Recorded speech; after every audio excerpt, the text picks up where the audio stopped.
Hello friends, Ram ji के top 21 fact. आइए जानिए।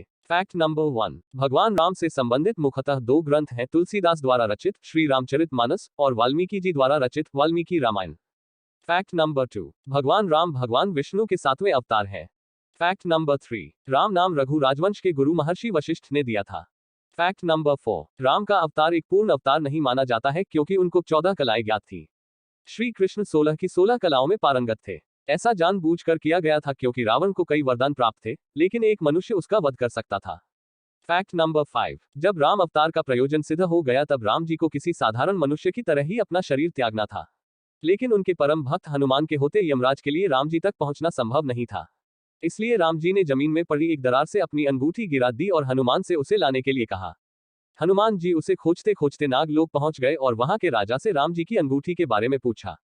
तब राजा ने बताया कि राम जी ने ऐसा उनका ध्यान भटकाने के लिए किया है ताकि यमराज राम जी को ले जा सके। Fact number 6। राम जी के अनुज लक्ष्मण सीता मैया और भगवान राम की रक्षा करने के लिए 14 वर्ष के वनवास में एक भी दिन नहीं सोए थे, इसलिए उनका एक नाम गुडाकेश भी है। Fact number 7। रावण मायावी था, उससे मुकाबला करने के लिए इंद्र देवता ने राम जी के लिए एक दिव्य रथ भेजा था। उसी रथ में बैठकर राम ने रावण को परास्त किया था। Fact number 8। वनवास जाते समय भगवान राम की आयु 27 वर्ष थी। Fact number 9। रामचरितमानस के अनुसार कि राम रावण का युद्ध 32 दिन चला था, जबकि दोनों सेनाओं के बीच 87 दिन तक युद्ध हुआ। Fact number 10। लंका पहुंचने के लिए समुद्र पर राम सेतु का निर्माण करने में सिर्फ 5 दिन लगे थे। Fact number 11। माना जाता है कि देवी सीता ने बचपन में ही भगवान शिव का धनुष खेल खेल में उठा लेती थी, इसलिए राजा जनक ने उनके स्वयंवर के समय धनुष तोड़ने की शर्त रखी थी। Fact number 12। माना जाता है कि गिलहरी पर जो 3 धारियां हैं वह भगवान राम के आशीर्वाद के कारण है। दरअसल जब लंका पर आक्रमण करने के लिए राम सेतु बनाया जा रहा था तब एक गिलहरी भी इस काम में मदद कर रही थी। उसके समर्पण भाव को देखकर श्रीराम ने प्रेम पूर्वक उसकी पीठ पर अपनी उंगलियां फेरी थी और तभी से गिलहरी पर ये धारियां मौजूद है। Fact number 13। रावण खुद को अजेय समझता था, लेकिन एक बार राजा अनरण्य ने उसे शाप दिया कि उनके वंश से उत्पन्न युवक ही उसकी मृत्यु का कारण बनेगा। श्री राम राजा अनरण्य के वंश में ही जन्मे थे। Fact number 14। भगवान राम 4 भाई थे, राम, लक्ष्मण, भरत, शत्रुघ्न और उनकी एक बड़ी बहन भी थी जिनका नाम शांता था। Fact number 15। राम जी के धनुष का नाम कोदंड था।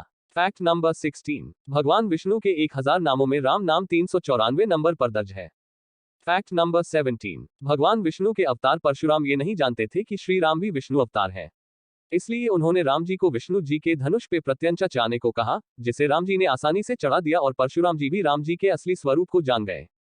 Fact number 18। रावण अपने समय का सबसे बड़ा ज्ञानी था, इसीलिए एक बार राम जी ने रावण को महाब्राह्मण कहकर पुकारा था और उसकी मृत्यु के समय लक्ष्मण को उससे ज्ञान प्राप्त करने के लिए भेजा था। Fact number 19। लंका पर चढ़ाई करने से पहले श्रीराम ने रामेश्वरम में शिवलिंग बनाकर शिव आराधना की थी। आज भी रामेश्वरम हिंदुओं के सबसे प्रमुख तीर्थ स्थलों में गिना जाता है। Fact number 20। सीता जी के स्वयंवर में राम जी ने शिव जी के जिस धनुष को तोड़ा था उसका नाम पिनाक था। Fact number 21। जिस जंगल में भगवान राम, सीता मैया और लक्ष्मण जी ने वनवास काटा था उस जंगल का नाम दंडकारण्य था।